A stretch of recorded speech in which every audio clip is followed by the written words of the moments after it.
முறையற்ற கழிவுப் பொருள் முகாமையால் எமது புறச்சூழல் மாசடைவது அதிகரித்துள்ளது.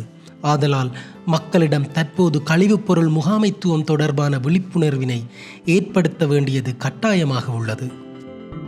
இவ்வாறானதொரு நிலையில் கழிவுப் பொருட்களை மீளுருவாக்கி சூழல் மாசடைவதை தடுப்பதோடு நாட்டின் பொருளாதாரத்திற்கு பங்களிக்கும் முயற்சியாளர்களை இனம் கண்டு ஊக்குவிக்க வேண்டும்.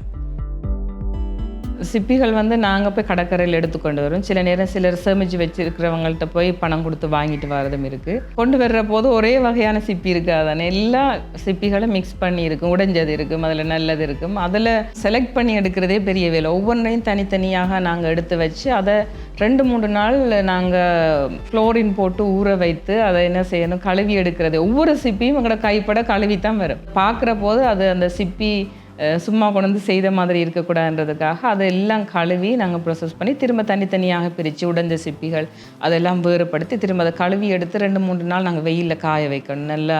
இல்லாட்டி அந்த சிப்பியோட மனம் போகாது. சிப்பி சங்குகள் எல்லாம் சரியான கஷ்டமாக இருக்கும் அதை க்ளீன் பண்ணி எடுக்கிறதுக்கு. ஃபுல்லாக அது ப்ரஷ் போட்டு உள்ளே இருக்கிற அழுக்குகள் எல்லாம் எடுத்து எல்லாம் க்ளீன் பண்ணி அது 2-3 நாள் வெயிலில் நல்லா காய வச்சு எடுத்த பிறகு தான் எங்களுடைய வேலையை நாங்கள் தொடங்குகிறோம்.